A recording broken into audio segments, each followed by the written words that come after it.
the airport. Tapos manual lang kami bumili doon. Hindi kami nag-book ng Klook kasi yung friend na kasama ko is ngayon yung arrival niya. So kung if ever may delays, mas maganda na manual doon ang bibili. Hey folks! Dito pala kami bumili ng ticket sa may Gate 8 Level 1 ng Suvarnabhumi Airport. Ang ticket na binili namin ay pababa sa North Pattaya Terminal. Magstay lang kayo within the area kasi tatawagin kayo kapag time nyo na sumakay ng bus. Pero it's 190 baht one way. Although, isang baggage lang yung kasama, included na sa ticket. So if may extra baggage kayo, if, let's say 2 or 3 ganyan, and up, dapat magbabayad kayo ng another 20 baht. So babayaran nyo din siya dun sa same counter sa bumili ng ticket. Yan, papakita ko sa inyo kung ano yung tsura ng bus itself. So para siyang may bus papuntang Baguio, gano'n. So ito, meron siyang ganyan. Tapos malaki yung upuan niya. Sobrang laki ng upuan. And sobrang confident. Tapos meron din siya dito armrest. Dito sa gilid, ayan, armrest. Tapos meron din siyang para siyang captain's chair, something gano'n yata yung atake niya.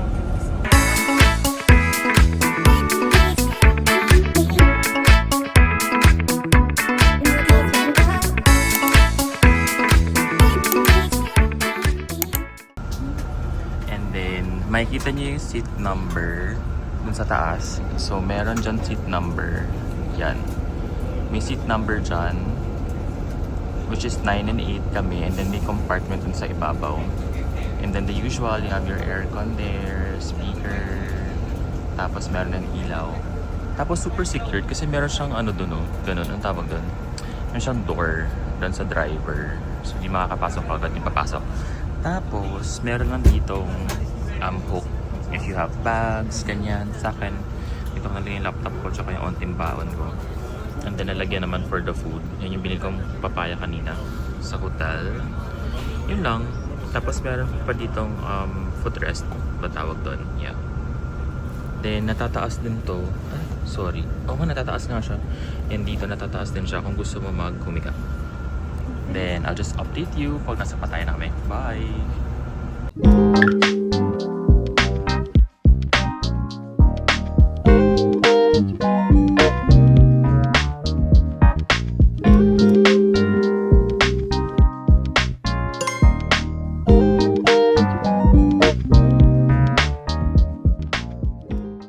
Hey folks, save this for your own reference.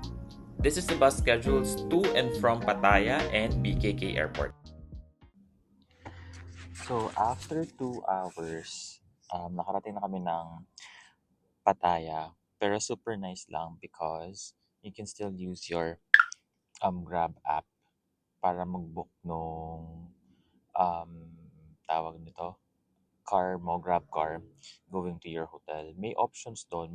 Pagbaba namin ng bus, may sinasabi yung parang girl doon na pwede naman daw sumakay ng tuk-tuk. Pero hindi na namin ginrab yung chance kasi nga mas okay mag-grab kasi verified naman siya tapos fixed na yung fare. So, mas better na mag-grab na lang din tsaka mas safe pa. And then maganda lang doon kasi para nasa below 100 lang yung Grab na na-book namin. So, syempre kung dalawa kayo or tatlo, so divide nyo na lang yun. So, mas cheaper din yung fare. And then, maganda lang din doon kasi sobrang organized. Pagdating nyo doon sa may Pattayas, I think that's North Point yun, no? Na station. North Point Station, ganun. Sasabihin naman ng driver, pero in Thai language, hindi siya masyado nag-i-English, na this is your last stop, ganyan-ganyan, nandito lang kayo sa Pattaya, just to inform yung tourists, tsaka yung mga nakasakay doon na pwede na bumaba. Then, makikita nyo naman yung luggage nyo na nakalabas na siya before kayo bumaba. So, kukunin nyo na lang yung luggage nyo. And then, so far yun. Tapos yung itsura niya, ganyan siya. So, para ka lang din nasa Maynila na para medyo province style. Kasi hindi mo lang maintindihan yung mga sulat niya. Pero ganun lang din. Pero alam mo or mafe-feel mo na nasa province ka kasi hindi siya katulad nung sa may Bangkok na medyo, alam mo yun, modern, ganyan. So dito talagang alam mong nasa province side ka or eastern side, which is, yeah, Pattaya is on the eastern side of Thailand. So yun. Nakarating na kami ng Red Planet Pattaya. It's pretty decent. Tsaka Hindi lang siya super duper linis, pero malinis naman siya kasi may mga nakita akong mga hibla ng buhok, tapos stains sa walls, tapos malinis naman siya. Pero of course, papakita ko mamaya. For me, okay din siya kasi tutulugan lang naman namin siya for 2 nights kasi 3 days, 2 nights lang kami dito sa Pattaya. And I wanna show you first yung room. Okay naman na siya kung tutulugan lang din naman. Okay, so let's start first doon sa ating door. So ito yung door niya. Of course, you need to be familiar muna sa mga fire exits. And then ito yung lock niya. And then if you can see here, andito naman, dito mo na-insert yung keycard. Andyan yung adjust ng aircon. Tsaka yung switch dito sa ilaw sa hallway. Then ganito kalaki yung hallway. So may malaki lang akong maleta nakaharang dyan. Then meron kang window doon sa dulo. Then you have your big mirror here for OTDs and then your um, hair dryer. So nandiyan yung hair dryer. Let's go to the bathroom first. So for the bathroom, so simple lang siya. Of course, you have your sink here and then you have your hand soap and then mirror here. So kung maghihilamos ka, and then meron naman siyang bidet. And then this is your shower area. So for the shower area, andito nga pala by the way yung dalawang towels nyo na extra with lock in here. And then dito naman is yung sa shower area. For the shower area, you have your usual shower lang. And then body wash, all-in-one conditioner, gel, and then that's it. So malinis naman siya kahit paano. Of course, parang meron lang siya talagang kalumaan. And then, sabi ko sa inyo, ayan, hindi yan galing sa akin. May mga water, tsaka may mga himla ng buhok. So, hindi naman maiiwasan yan. Then, ayan, sabi ko sa inyo, yung walls, medyo, um, hindi ko alam kung kailangan ng repainting. Tapos, parang may mga, ayan, katulad na to, ayan, may ganyan. May mga sulat-sulat and all. Pero maayos naman siya kung tutulugan lang. And then, the usual na ginagawa ko, I have my Lysol, nag-spray ako, and disinfect nung buong room. At the same time, naglalagay ako ng alcohol sa buong paligid, sa mga remotes, switches, and everything. From the bathroom, you'll see meron tayong hair dryer and then malaking mirror here, wall mirror para sa OTDs. And then agad-agad makikita mo yung TV, small TV. And then meron ka ditong table. So pwede mo siya nalagyan ng laptop, lagyan ng pagkain, whatever you want. And you have your safe. So kapag kailangan mo nang magtago ng mga important things, documents, phones, jewelries, diyan mo siya pinalagay. Ito yung table. And then both sides, meron kang ilaw. Pero doon lang yung may socket. So parang dalawang socket lang yung nakita ko. One there sa kabilang side, tsaka one here, tabi ng table. Makes sense kasi kung may laptop ka, i-charge, so pwede mo siyang gamitin. 2 pillows. So far, malambot naman and comfortable yung bed. So I think that's just king size bed lang yata to, yung laki niya. And then you have your mirror din. Tapos ito, dito lang yung sabitan mo nung damit. And then you have your aircon here. So malamig naman siya and efficient. Nagagawa naman niya yung kailangan niyang gawin. Although medyo makalikabok lang tsaka madumi na. Pero okay lang yan. Since saglit lang naman tayo dito. Tsaka medyo maalikabok yung mga curtains. Pinuksan ko lang yung window kasi nag-spray ako ng Lysol and disinfect. So, yan yung itsura sa labas. Yan yung view. Ayun yung Mercure Hotel. And then, banda doon, ito yung mall, oh. Nakikita niyo ba yun? Yung dyan, ito, yan yung Central Marina Outlet. Sobrang lapit lang niya. Tsaka, walking distance sa mall, Central Marina Outlet. Kaya pupunta tayo dyan mamaya. And then, Terminal 21, banda dun lang siya. Yung Terminal 21, banda dun lang yon. So, mall din yun. This is the outside view of the Red Planets Hotel's Pattaya. There is a hot and cold water dispenser for free in the lobby. You can also buy a bottled water in the lobby. So, yung Red Planet itself, doon lang yung Red Planet to. Tapos, from Red Planet, ito lalakarin nyo lang papuntang Big C, Central World Marina Outlet. So, super lapit lang niya talaga. Tingnan nyo, ayan o. So, yun yung pupuntahan naming unang mall. So, titingnan natin kung anong makikita dyan. Too short. Coffee is strong. The size is depending on how many shots. Size the same. Size the same. But Okay. this one shot. It is too short. Yeah. Asa Coco Coff kami sa Central Marina Outlet. Coco Monkey. Sa Coco Monkey kami bumili ng coffee. Sinilibre ako ng friend ko yung coconut It's nice. with Thai tea. Sabi mo Arimak. Sabi mo Arimak. Tapos, may libre siyang biscuit pag binili mo. Mm-hmm. Ang sarap ng biscuit niya. Meron siyang sugar. Nakikita niyo ba? Meron siyang sugar. Sorry na. Naiba-iba. Mm. Coco Coffee pangalan. Tapos nilibre ako ng friend ko ng Thai tea. So, para siyang shake na Thai tea na may coconut water.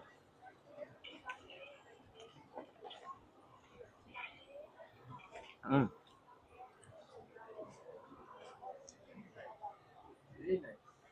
Mm. The Thai tea and also the coffee. I can almost finish it immediately. Oh, okay. 50% sugar yung pinadagdag ko. Masarap nga. Nagbe-blend yung taste ng coconut water and the Thai tea. Hindi siya yung naglalaban-laban. Oo. Alam mo yun? Nagbe-blend nga siya na parang Mm. unang tikim mo, lasa mo agad yung tsaa, Thai Mm. tea. Tapos magbe-blend yung coconut milk, yung coconut Sorry. water. Nice. Sarap. Nice. For 125 baht, Coco Monkey. Masarap siya sa may Central Marina Outlet. So, tapat siya ng body to body sa Baidi. So, yung pink na pink, Pakita mo. hindi ako nagjo-joke. Ayan siya, oh, nakita mo yon. Yan yung body to body sa Baidi. Tapat niyan, itong Coco store. This one, yeah. Yan siya. Coco Monkey. Sarap. Tapos 125 siya kasi nga may additional. Go try it. May free biscuit pa. Tapos yun na yung mall mismo. Hindi namin papasok kasi nagugutom na kami. So, pumunta na kami ng Terminal 21. See you there. Bye! So, malapit dun sa hotel, tsaka dun sa may Central Marina, makikita nyo yung bilihan ng fruits. Sobrang mura lang ng mga prutas dito. So, yun yung gusto ko talaga dito sa may Thailand. Sobrang mura ng prutas nila, tsaka ang tatamis. Sobrang mura niyan. Tapos, pwede nyo siyang bilhan kapag doon kayo sa Red Planet lang mag-check-in. So, meron din dito parang night market. Hindi ko alam kung anong night market to. Um, Wala nakalagay, hindi ko siya maintindihan. Pero meron din dito night market. So, pwede nyo siyang puntahan. Malapit lang din siya sa may Red Planet. Ito yung night market. Kaso wala pa siyang tao ngayon kasi nga, maaga pa. Parang mga 5 pa lang yata. So, mamaya pa siya siguro mag-open. Pwede din kayo kumain dyan. So, meron siyang mga paano dyan, no? Mga pa lobster. Wala kayong makita kasi nandun siya kabila. So, ganito lang siya. Ayan. Tapos, meron dito mga stores. Yan, pwede kayo bumili dyan if you want to buy. Yan. So, may nakita din kami temple. Medyo nag-hesitate din kami magpumasok kanina kasi baka bawal yung naka-slippers and naka-slippers tsaka naka-shorts kami. So, yun yung temple. So, pag mag-visit or mag-check kayo ng temple, just be respectful and huwag kayo masyadong maingay kasi it it can be a house for prayers ng mga tao dito or locals. So, yan siya. So, andyan yung temple and then, pagbaba mo, nandun na yung pinakita ko kanina na maraming bilihan ng food. So, alam ko night market siya. Maaga lang talaga ngayon, kaya wala masyadong tao. Then, banda doon yung Ibis Hotel. If you'll be checking in there, malapit lang din kayo dito. Walking distance lang din. So, currently, nasa McDo kami dito sa tapat ng Terminal 21 just for a quick merienda. Actually, parang late lunch din namin siya. So, tinaray namin tong, parang corn sweet corn a la mode. Tapos itong pie nila, it's actually made of sweet corn. Tapos meron siyang ice cream kasi nga a la mode niya. Sobrang sarap nung sweet corn. So for 69 baht, meron na kayong sweet corn a la mode. So you can try it. Nandito kami sa may McDonald's in Pattaya, tapat nga ng Terminal 21.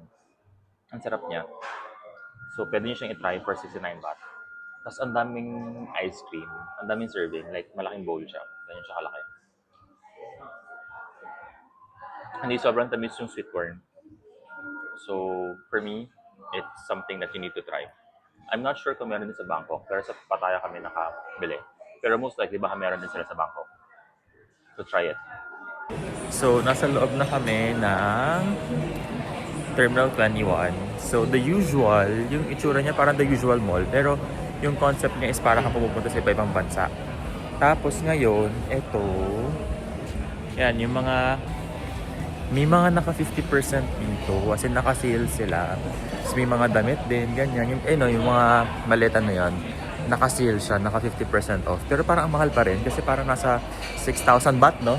6,000, 7,000 baht, tapos times sa parang 1.7. Pero may mga damit na mga mura lang din. Tapos, tingnan nyo to. Yan yung concept ng mall. So, para ka pumunta sa iba-ibang bansa. Ito, yung Leaning Tower of Pisa. Tapos yan, meron dyan departure to Italy, Tokyo, sa taas. Ganyan yung mall. Tapos doon sa may bandang unahan, nandun yung parang Paris, Eiffel Tower. Ganyan lang siya, ganyan yung itsura ng mall. So, usual mall, ganyan lang siya. Tapos may ibang store. Tingnan natin yung food court. So, naligaw kami dito sa Thai Kai Noi Land. Tapos, para siya mga tawag ito mga seaweed. So, para mga seaweed siya na mabibilan. So, you can buy it like, ito, 2 for 110. Hindi ko lang sure kung if it's the same with Big C, pero parang meron silang sariling brand.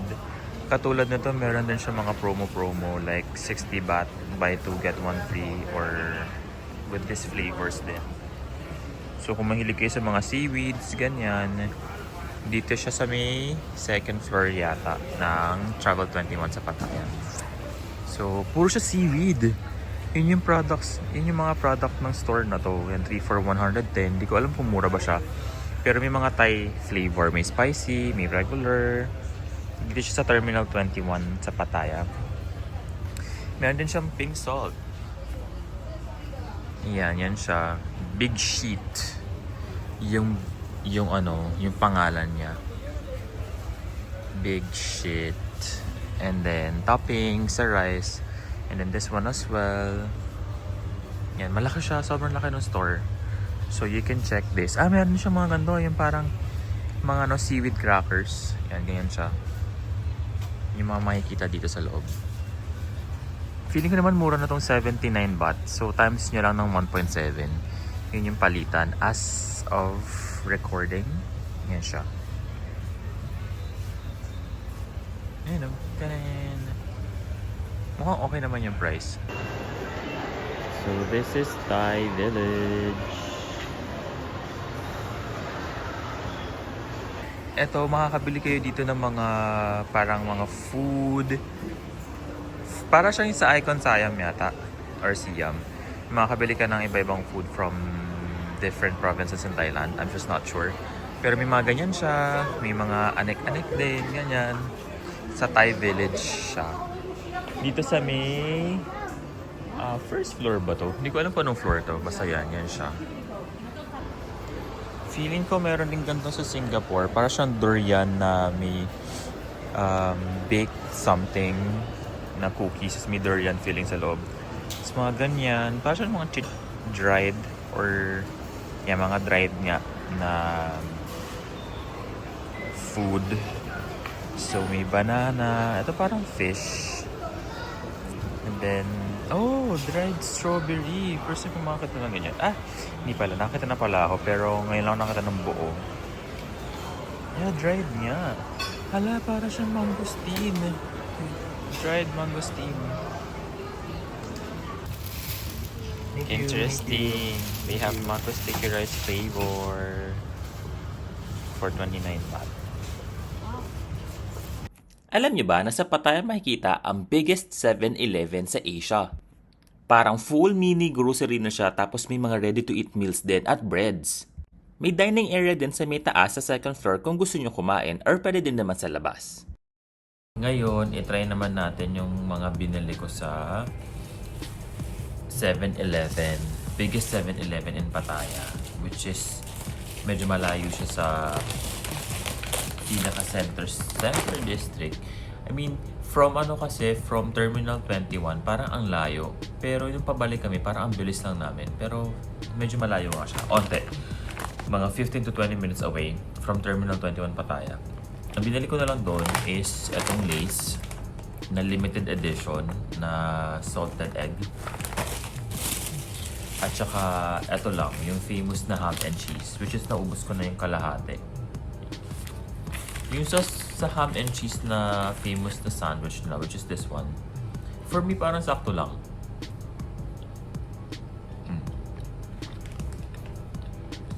The usual ham and cheese, maharap siya. Pero saan parang normal lang yung taste. Pero masarap siya. Malasa yung cheese, pero hindi siya super alat. Same with the ham. Pero masarap.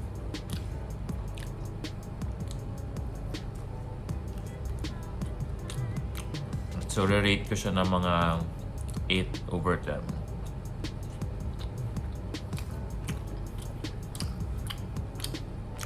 Masarap naman. Kaya medyo madami. Tsaka ang lambot ng bread. Siguro mas masarap to kapag mainit na mainit. Kaso nga lang, late ko na siya nakain. Ngayon lang.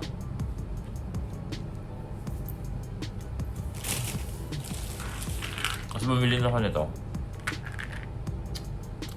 Naka-sale kasi siya. Sugar-free na all flavors. Tsaka, Dentin.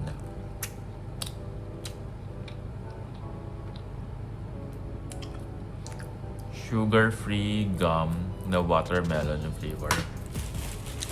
Bali, dalawa lang binili ko. Dalawang halls pala. Yun lang. Yung Lay's, tikman natin kung anong lasa. Yung salted egg. Yung limited edition. Although ngayon nga lang ako nakita ng Lay's na salted egg. Even sa Philippines, wala akong nakikita ng gano'n. Harap. Sarap.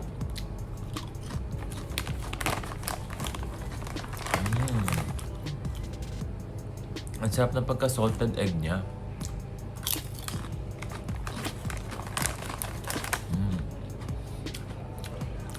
Ngayon ako nakakita talaga ng salted egg na Lay's.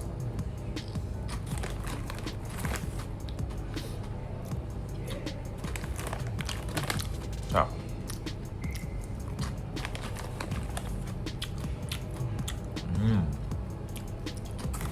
Na-enjoy ko to. Sarap niya. So, ibig sabihin kung limited edition. It's Lay's 30th anniversary.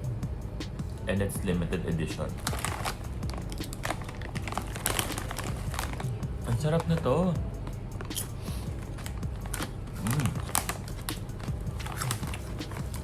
Kasi parang wala pa ako nakikitang Lay's na salted egg even sa Philippines.